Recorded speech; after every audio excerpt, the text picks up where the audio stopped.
Right. So last ಕ್ಲಾಸ್ಗಳಲ್ಲಿ we studied one important semiconductor device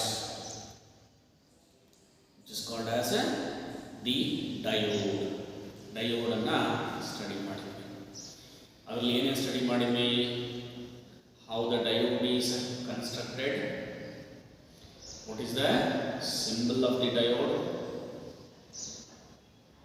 what are the terminals of the diode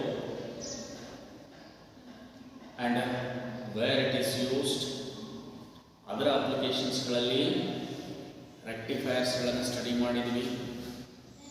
half wave rectifier, centre tapped full wave rectifier, bridge rectifier. ಕರೆಕ್ಟಾ?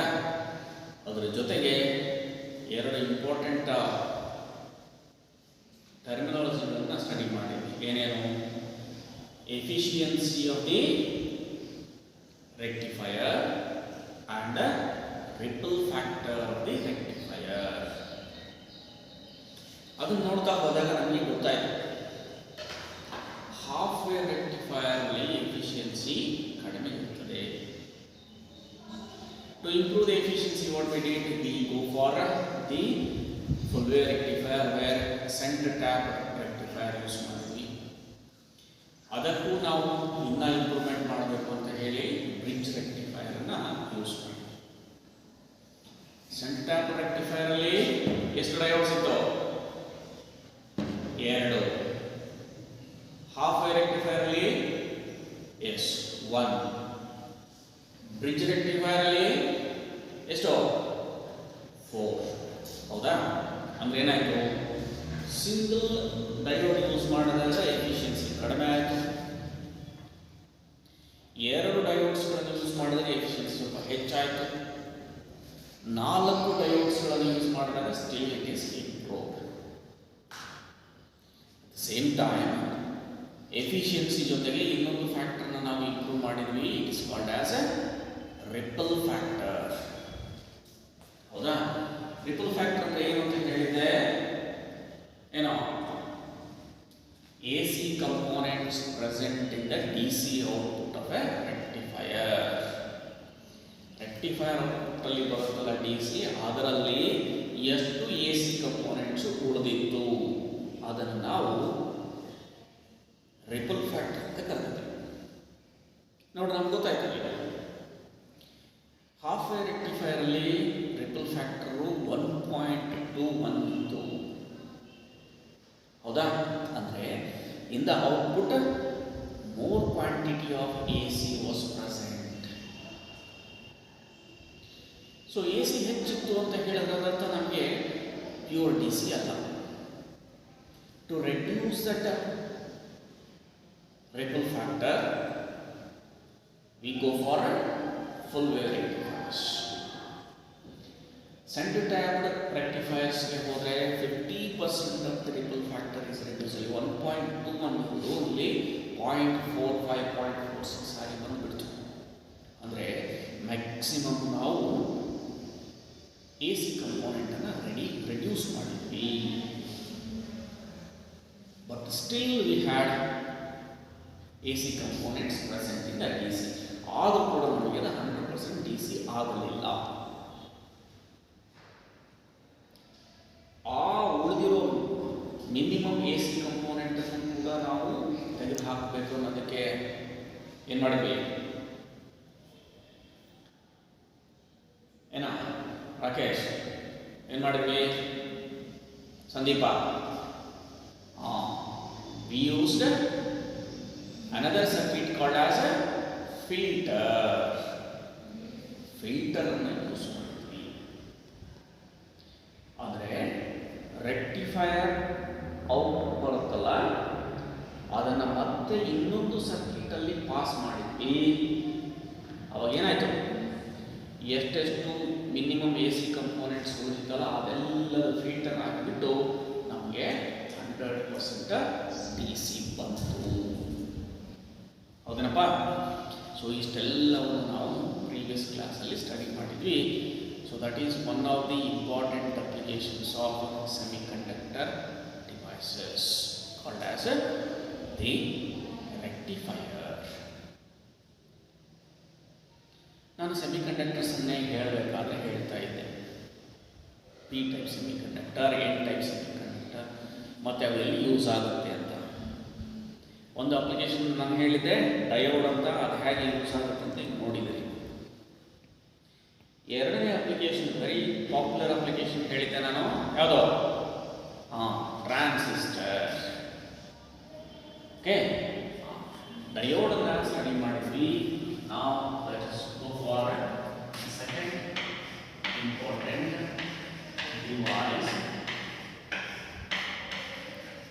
is transistor.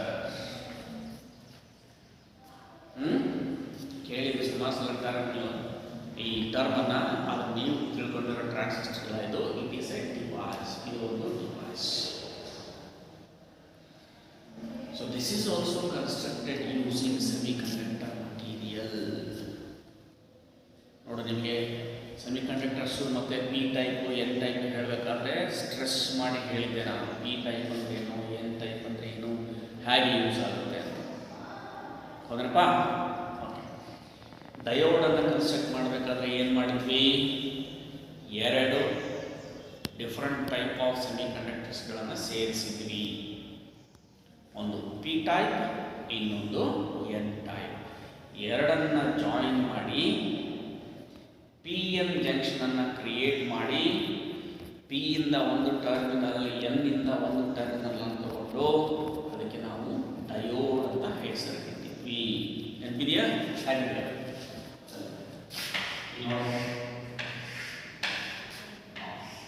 this is p type semiconductor, this is n type semiconductor.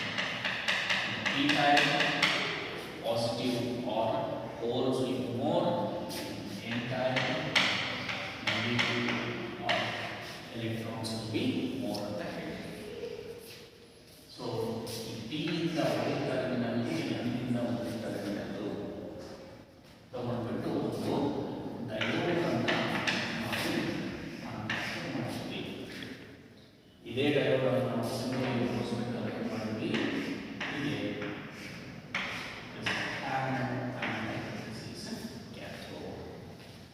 Clear? ಹೀಗೆ ನಾವು ಡಯೋಡನ್ನು manufacture ಮಾಡ್ತೀವಿ. ಇದೇ ಥರ ನಾವು ಏನು ಮಾಡ್ತಾ ಇದ್ದೇವೆ, ಇನ್ನೊಂದು ಪಾಪ್ಯುಲರ್ ಸೆಮಿಕಂಡಕ್ಟರ್ ಡಿವೈಸನ್ನು ಹೇಗೆ ಕನ್ಸ್ಟ್ರಕ್ಟ್ ಮಾಡಿರ್ತಾರೆ ಅಂತ which is called as the transistor. ಇದನ್ನು ಕೆಲವು ಸಲ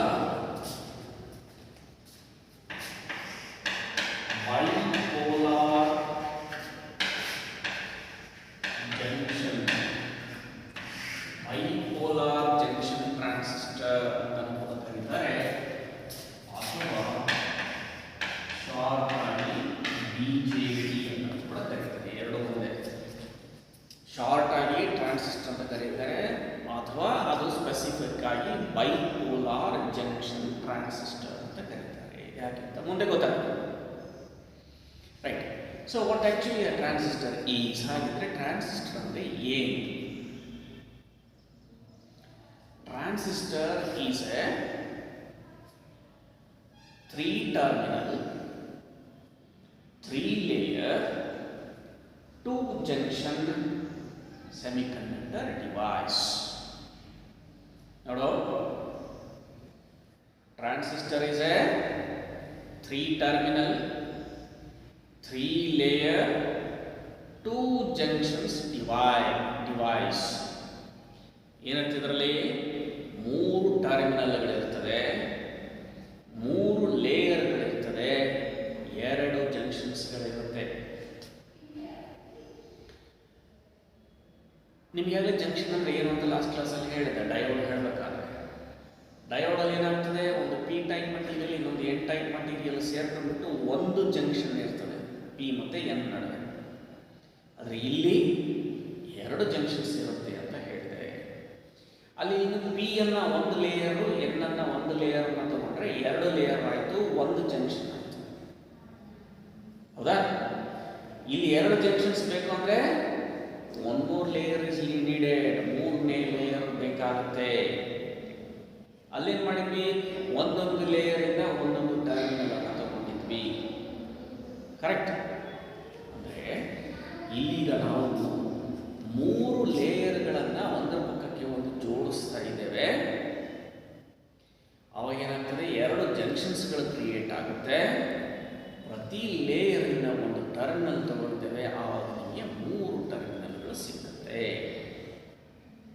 that is why transistor is defined as it is A 3-layered 2-junction and 3-terminal device. Okay, ಹಾಗಿದ್ರೆ ಈ ಟ್ರಾನ್ಸಿಸ್ಟರ್ನ ಬೈಪೋಲಾರ್ ಜಂಕ್ಷನ್ ಟ್ರಾನ್ಸಿಸ್ಟರ್ನ ಹೇಗೆ ಕನ್ಸ್ಟ್ರಕ್ಟ್ ಮಾಡಿದ್ದಾರೆ? ಹೌದಾ? ಹೇಳಿ, 3 ಲೇಯರ್ಸ್ಗಳು ಬೇಕಾಗುತ್ತೆ. 3 ಲೇಯರ್ಸ್ಗಳನ್ನು ನಾವು ಸೇರಿಸ್ತೇವೆ. ಯಾವ್ಯಾವ layer? Once again, semiconductor layers only. Just C, this is 1 layer. This is another layer. ಎಷ್ಟು ಲೇಯರ್ಸ್ ಆಯಿತು? 2 ಲೇಯರ್ಸ್. ಜಂಕ್ಷನ್ಸ್ ಎಷ್ಟಾಯಿತು? 1 ಆಯಿತು. I am joining 1 more layer to this. ಇದಕ್ಕೆ ಇನ್ನೊಂದು ಲೇಯರ್ ಅನ್ನು ಸೇರಿಸ್ತಾರೆ.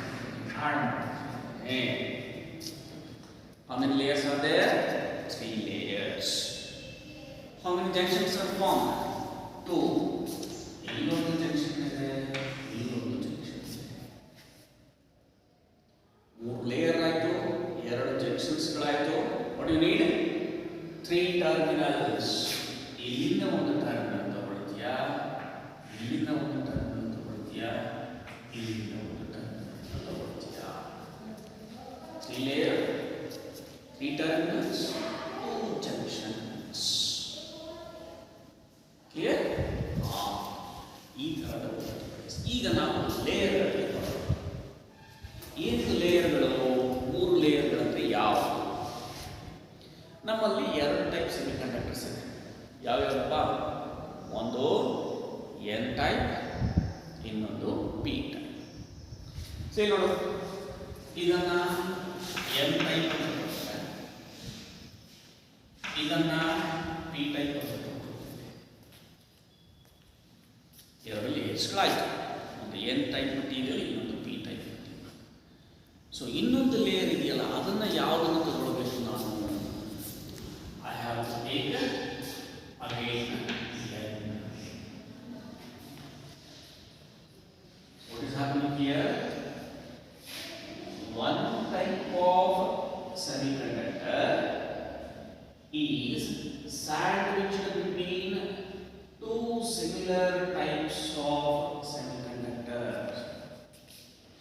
ಒಂದು ಟೈಪಿನ ಸೆಮಿಕಂಡಕ್ಟರ್ ಮಟೀರಿಯಲ್ಲು ಅದರ ಆಪೋಸಿಟ್ ಟೈಪ್ ಇರುವ 2 ಸೆಮಿಕಂಡಕ್ಟರ್ ಮಟೀರಿಯಲ್ಗಳ ನಡುವೆ ಸ್ಯಾಂಡ್ವಿಚ್ ಆಗಿ ಬಿಟ್ಟಿದೆ.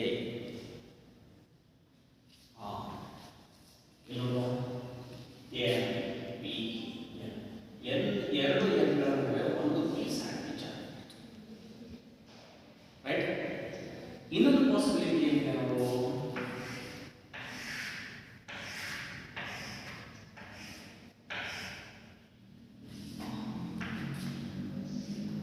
P N P. That is also possible. ಅದು ಕೂಡ ಸಾಧ್ಯ. ಹೌದಾ?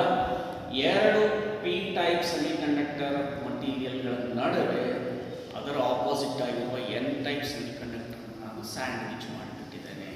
That also makes a transistor. ಅದು ಕೂಡ ಒಂದು ಟ್ರಾನ್ಸಿಸ್ಟರೇ. Right?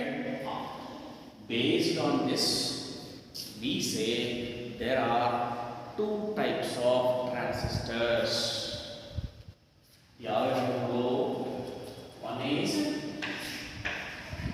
NPN transistor, another one is PNP transistor. Correct ಅಪ್ಪ?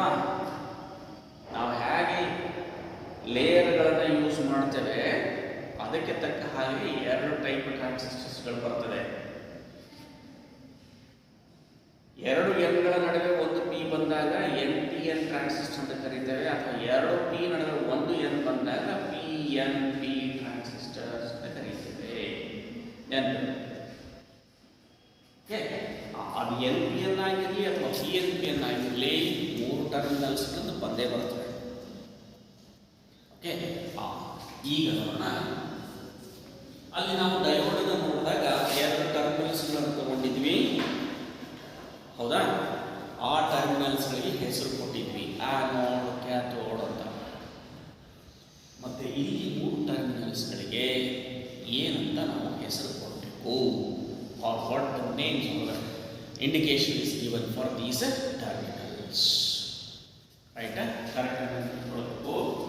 ಟರ್ಮಿನಲ್ಸ್ಗಳನ್ನು ಯಾವಾಗ ಸೆಂಟರ್ ಇರುತ್ತಲ್ಲ, ಇದಕ್ಕೆ ನಾವು ಬೇಸ್ ಅಂತ ಕರೀತೇವೆ. ಯಾವ ಲೇಯರ್ ಅಥವಾ ಸೆಂಟರ್ ಲೇಯರ್ ಇಂದ ಟರ್ಮಿನಲ್ ತಗೊಂಡಿರ್ತೇವಲ್ಲ ಅದನ್ನ ಏನಂತ ಕರಿತೇವೆ? ಬೇಸ್. ಹಾಗಾದ್ರೆ ಇದು ಬೇಸ್. ಕರೆಕ್ಟಾ? ಸೆಂಟರ್ ಇರೋದು ಯಾವಾಗಲೂ ಬೇಸ್ ಟರ್ಮಿನಲ್ ಅಂತ ಕರೀತೇವೆ. ಮತ್ತೆ ಅಬ್ಸರ್ವ್ ಮಾಡಿದಾಗ ಲೆಫ್ಟ್ಗೆ ಒಂದು ಉಳಿತು, ರೈಟ್ಗೆ ಒಂದು ಉಳಿತು. ಯೂಶಲಿ ಲೆಫ್ಟ್ ಮೋಸ್ಟ್ ಇರೋದನ್ನು ನಾವು ಎಮಿಟರ್ ಅಂತ ಕರೀತೇವೆ. ಎಮಿಟರ್ ಎಮಿಟರ್, ಹೌದಾ? ಹಾಗೆ ಇಲ್ಲೊಂದು ಟರ್ಮಿನಲ್ ಉಳಿತು. ಇದನ್ನು ನಾವು collector.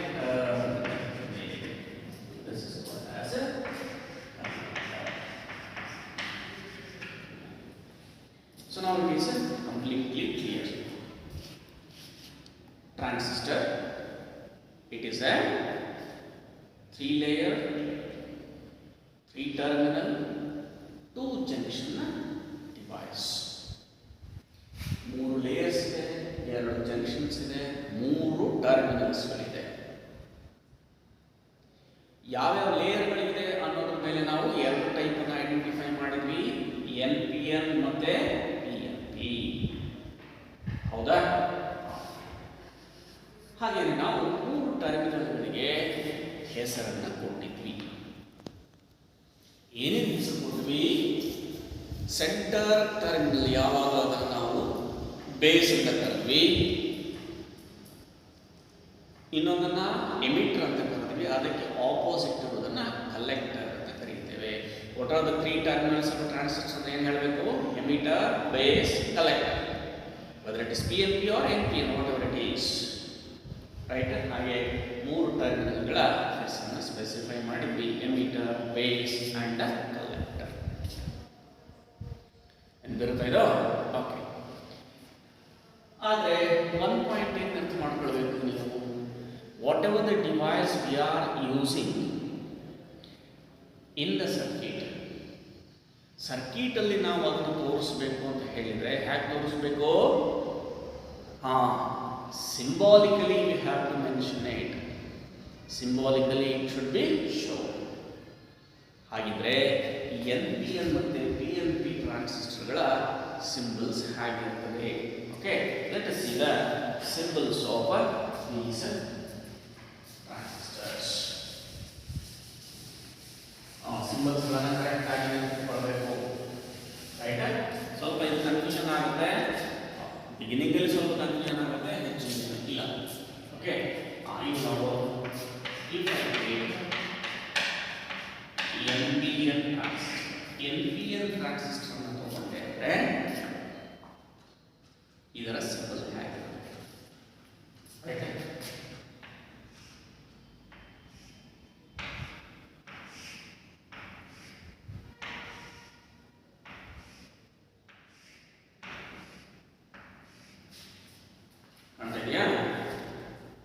This is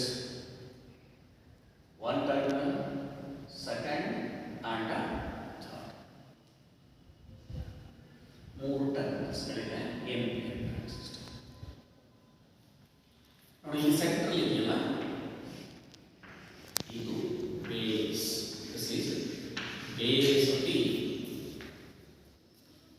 N P N transistor. ಅದು ಎನ್ ಪಿ ಎನ್ ಇರಲಿ ಪಿ ಎನ್ ಪಿ ಇರಲಿ ಬೇಸ್ ಯಾವಾಗಲೂ ಸೆಂಟ್ರಲ್ಲಿ ಬಿಡ್ತದೆ. ಇನ್ನು ಉಳಿದಿದ್ದು ಯಾವುದು? ಒಂದು ಕಲೆಕ್ಟರ್, ಮತ್ತೊಂದು ಎಮಿಟರ್. ಸಪೋಸ್ ಇದನ್ನೇ ನಾವು ಎಮಿಟರ್, ಇದನ್ನು ನಾವು ಕಲೆಕ್ಟರ್. ಎರಡಕ್ಕೂ ಡಿಫರೆನ್ಸ್ ಗೊತ್ತಾಗಬೇಕು ನಮಗೆ. ಬೇಸ್ ಸೆಂಟ್ರಿಗೆ ಇದ್ದರೆ ತೊಂದರೆ ಇಲ್ಲ. ಇನ್ನು ಉಳಿದ ಟರ್ಮ್ನಲ್ಲಿ ಒಂದು ಎಮಿಟರ್ ಯಾವುದು, ಒಂದು ಕಲೆಕ್ಟರ್ ಯಾವುದು ನೋಡು. ಯಾವಾಗಲೂ ಎಮಿಟರ್ ಟರ್ಮ್ನಲ್ಲಿ ತೋರಿಸ್ತೇವೆ, ಅದರಲ್ಲಿ ಒಂದು ಆರೋ ಮಾರ್ಕ್ ಇರುತ್ತೆ. ಇರುತ್ತೆ ಆರೋ ಮಾರ್ಕ್ ನೋಡಿ. ಈಗ ಎಮಿಟರ್ ತಗೊಂಡಿದ್ದೇನೆ, ಸೊ ಇಲ್ಲಿ ಒಂದು ಆರೋ ಮಾರ್ಕ್ ಇಲ್ಲಿ ಇದೆಯಾ? ಇಲ್ಲ.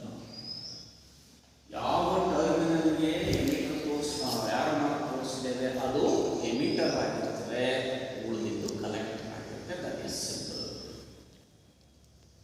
ರೈಟ್?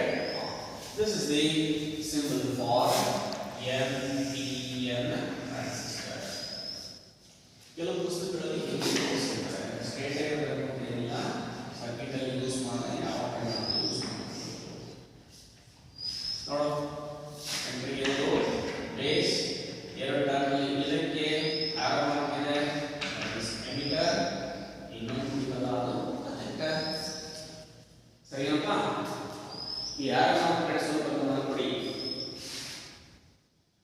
ಯಾಕಂದ್ರೆ ಮುಂದೆ ಗೊತ್ತಾಗ್ತದೆ ನಿಮಗೆ. This is emitter the mark NPN transistor symbol. ಅದೇ ನೀವು ಇನ್ನೊಂದು ಟೈಪ್ ಇದೆಯಲ್ಲ, PNP ಟ್ರಾನ್ಸಿಸ್ಟರ್, ಇದರ ಸಿಂಬಲ್ ಹೇಗಿರ್ತದೆ? ಇದು ಕೂಡ ಮೂರು ಟರ್ಮಿನಲ್ಸ್ಗಳು ಇರುತ್ತೆ, ಕರೆಕ್ಟಾ? It also has three terminals. As usual, center one is called as base. ಇಲ್ಲಿ ಹೇಗೆ ಸೆಂಟರ್ ಬೇಸ್ ಇದೆಯೋ ಅದು ಕೂಡ ಇದು ಬೇಸ್. ಇನ್ನೊಂದು ಟರ್ಮಿನಲ್ ದಿಸ್ ಇಸ್ ಕಲೆಕ್ಟರ್, ಮತ್ತೊಂದು ಎಮಿಟರ್.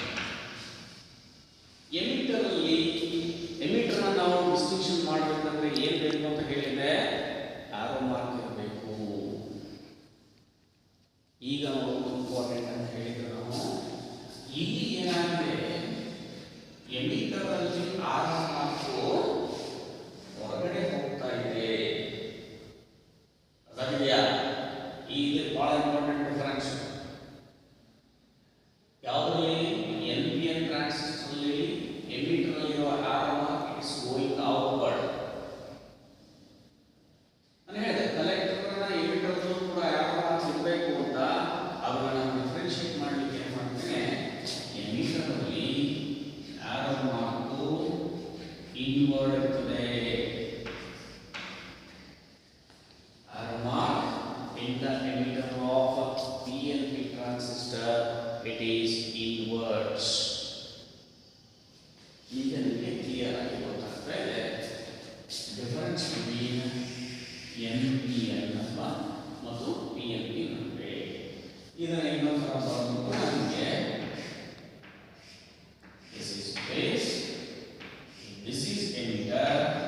ಇಲ್ಲಿ ನಿಮಗೆ arrow mark ಹೊರಗಡೆ ಬರ್ತಾ ಇರುತ್ತೆ. This is emitter, this is collector.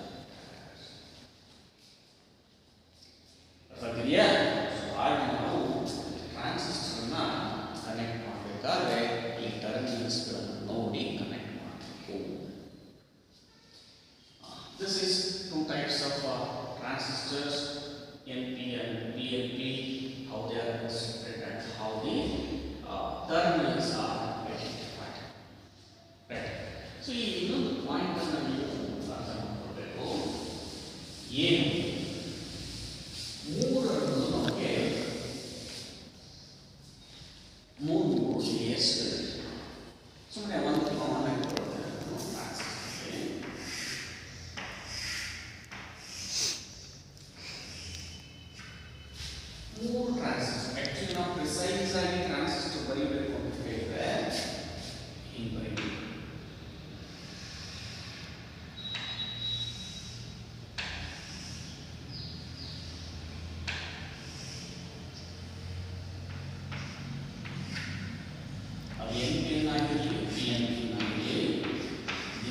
base,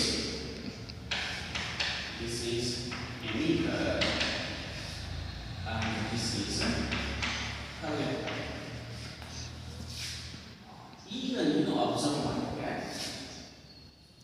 base ಹೇಗಿದೆಯಲ್ಲ ಥಿನ್ನಾಗಿ, ಕರೆಕ್ಟಾ? ಎಮಿಟರ್ ಜಾಸ್ತಿ ವೈಡ್ ಆಗುತ್ತೆ, collector even this is little bit less than emitter but greater than the base. ಏನದು ಇಲ್ಲಿ ಯೂಸ್ ಮಾಡೋ ಸೆಮಿಕಂಡಕ್ಟರ್ ನಾವು ಡೋಪಿಂಗ್ ಮಾಡಬೇಕಾದ್ರೆ ಮೂರು ಈಕ್ವಲ್ ಡೋಪಿಂಗ್ ಆಗಿತ್ತು ಅಂತ ಹೇಳಿದ್ರೆ ಅದು ಎಮಿಟರ್ ಬೇಸ್ ಕಲೆಕ್ಟರ್ ಡಿಫರೆನ್ಸ್ ಆಗಲ್ಲ. ಅದಕ್ಕೆ ಏನು ಮಾಡ್ತಾರೆ, ಡೋಪಿಂಗ್ ಅನ್ನ ಚೇಂಜ್ ಮಾಡ್ತಾರೆ. ಯಾವ ಲೇಯರ್ ನಾವು ಎಮಿಟರ್ ಅಂತ ಕರಿಬೇಕು ಅದಕ್ಕೆ ಹೆವಿ ಡೋಪ್ ಮಾಡ್ತಾರೆ. ಅಂದ್ರೆ ಡೋಪಿಂಗ್ ಅಂತ ಹೇಳಿದ್ರೆ addition of impurity to pure semiconductor. Pure ಸೆಮಿಕಂಡಕ್ಟರ್ಗೆ ಹೆಚ್ಚು ಕ್ವಾಂಟಿಟಿ ಆಫ್ ಇಂಪ್ಯೂರಿಟಿಯನ್ನು ಆಡ್ ಮಾಡಿದಾಗ ಅದು ನಿಮಗೆ ಎಮಿಟರ್ ಆಗುತ್ತೆ. ಎಂತಿರಬೇಕು, emitter is heavily doped, right? whereas base is lightly doped. ತುಂಬಾ ಕಡಿಮೆ ಇಂಪ್ಯೂರಿಟಿಯನ್ನು ಮಿಕ್ಸ್ ಮಾಡಿರ್ತಾರೆ, ಕಡಿಮೆ ಇಂಪ್ಯೂರಿಟಿಯನ್ನು ಆಡ್ ಮಾಡ್ತಾರೆ. it is lightly doped ಅಂತ ಕರೀತಾರೆ. whereas collector is moderately doped ಅಂತ ಕರೀತಾರೆ. collector is moderately doped. Emitter is heavily doped, means more quantity of impurities added. Collector is moderately doped, ಸ್ವಲ್ಪ ಕಡಿಮೆ ಇರುತ್ತದೆ. Base is lightly doped. ಹೇಳಿದೆ ನಿಮಗೆ, ಹೇಗೆ ನಾವು ಹೆಚ್ಚು ಹೆಚ್ಚು ಇಂಪ್ಯೂರಿಟಿಯನ್ನು ಆಡ್ ಮಾಡ್ತಾ ಹೋಗ್ತೇವೆ ಆವಾಗ ಫ್ರೀ ಚಾರ್ಜಸ್ಗಳು ಹೆಚ್ಚು ಹೆಚ್ಚು ರಿಲೀಸ್ ಆಗುತ್ತೆ.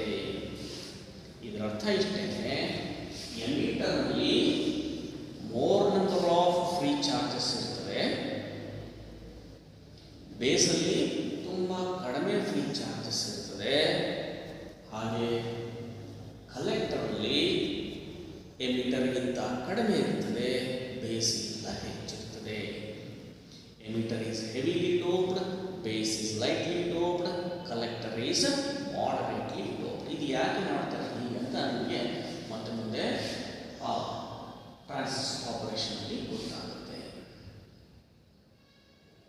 ರೈಟ್? ನೋಡು, ಈ ಟ್ರಾನ್ಸಿಸ್ಟರ್ನ ಸರ್ಕ್ಯೂಟ್ ಅಲ್ಲಿ ಯೂಸ್ ಮಾಡಬೇಕಾದ್ರೆ ಹೇಗೆ ಕನೆಕ್ಟ್ ಮಾಡಬೇಕು, ಈ ಸರ್ಕ್ಯೂಟ್ ಅಲ್ಲಿ ಯೂಸ್ ಮಾಡಬೇಕಾದ್ರೆ ಹೇಗೆ ಕನೆಕ್ಟ್ ಮಾಡಬೇಕು ಅಂತಂದ್ರೆ ನಿಮಗೆ ಡಯೋಡ್ ಅಂತ ಹೇಳಿದ್ದಾರೆ, ಬಯಾಸಿಂಗ್. ಬಯಾಸಿಂಗ್ ಅಂದ್ರೆ ಏನಂತ ಹೇಳಿದ್ದೆ, ಯಾವ ಟರ್ಮಿನಲ್ ಆಫ್ ಬ್ಯಾಟರಿಗೆ ಕನೆಕ್ಟ್ ಮಾಡ್ತೀವಿ, ಹೌದನಪ್ಪ? ಯಾವುದೇ ಡಿವೈಸ್ ತಗೊಂಡ್ರು ಕೂಡ ಆ ಡಿವೈಸ್ನ ಅಥವಾ ಆ ಕಂಪೋನೆಂಟ್ನ ಯಾವ ಟರ್ಮಿನಲ್ನ ಬೇಸ್ನ ಸೋರ್ಸ್ನ ಯಾವ ಟರ್ಮಿನಲ್ಗೆ ಕನೆಕ್ಟ್ ಮಾಡ್ತೀವಿ, ಅದಕ್ಕೆ ತಕ್ಕ ಹಾಗೆ ನಾವು ಬಯಾಸಿಂಗ್ ಅಂತ ಹೇಳಿದ್ವಿ. ಫಾರ್ವರ್ಡ್ ಬಯಾಸಿಂಗ್ ಮತ್ತೆ ರಿವರ್ಸ್ ಬಯಾಸಿಂಗ್. ಡಯೋಡಲ್ಲಿ ಫಾರ್ವರ್ಡ್ ಬಯಾಸಿಂಗ್ ಅಂದ್ರೆ ಏನು, anode of the diode is connected to positive terminal of the battery. Cathode of the diode is connected to negative terminal of the battery. Then it is called as forward biasing. ಅದನ್ನೇ ಉಲ್ಟಾ ಮಾಡಿದ್ರೆ, anode of the diode is connected to negative terminal of the battery. Cathode of the diode is connected to negative terminal, positive terminal of the battery. Then it is called as reverse biasing. Depending on requirement, we are connecting it in forward bias or reverse bias. ಅದೇ transistor ಬಂದರೆ ಇಲ್ಲಿ 3 ಟರ್ಮಿನಲ್ಸ್ಗಳಿವೆ. ಅವಾಗ ಏನು ಮಾಡ್ತೇವೆ ಅಂದರೆ ಎರಡೆರಡು ಟರ್ಮಿನಲ್ಗಳ ನಡುವೆ ಒಂದೊಂದು ಸೋರ್ಸನ್ನು ಯೂಸ್ ಮಾಡ್ತೇವೆ. ಅಂದರೆ ನೀವು ಒಂದು ಟ್ರಾನ್ಸಿಸ್ಟರ್ನ ಆಪರೇಟ್ ಮಾಡಬೇಕು ಅಂತ ಹೇಳಿದರೆ ಎರಡು ಸೋರ್ಸಸ್, ಎರಡು ಬ್ಯಾಟ್ರಿ ಸಪ್ಲೈ ಬೇಕು. ಎರಡೆರಡು ಟರ್ಮಿನಲ್ ನಡುವೆ ಒಂದೊಂದು ಬ್ಯಾಟ್ರಿನ ಯೂಸ್ ಮಾಡ್ತೇವೆ. ಆವಾಗ ನಾವು ಇದನ್ನು ನಾವು ಕಾನ್ಫಿಗರಿಂಗ್ ದ ಟ್ರಾನ್ಸಿಸ್ಟರ್ಸ್ ಅಂತ ಕರೀತೇವೆ. ಈ ಮೂರು ಇದ್ದಾವೆ. ಎರಡು ಟರ್ಮಿನಲ್ ಬೇಕು ಅಂತ ಹೇಳಿದಾಗ ಯಾವುದಾದ್ರೂ ಒಂದು ಟರ್ಮಿನಲ್ಲು ಕಾಮನ್ ಆಗಿ ಯೂಸ್ ಆಗುತ್ತೆ. ಕಾಮನ್ ಆಗಿ ಇನ್ಪುಟ್ಟಲ್ಲೂ ಬರುತ್ತೆ, ಔಟ್ಪುಟ್ಟಲ್ಲೂ ಬರುತ್ತೆ. ಸೊ ಅದರ ಮೇಲೆ ನಾವು ಟ್ರಾನ್ಸಿಸ್ಟರ್ ಕಾನ್ಫಿಗರೇಷನ್ಸ್ಗಳನ್ನು ಹೇಳ್ತಾ ಹೋಗ್ತೇವೆ. ಹೇಗೆ ಕನೆಕ್ಟ್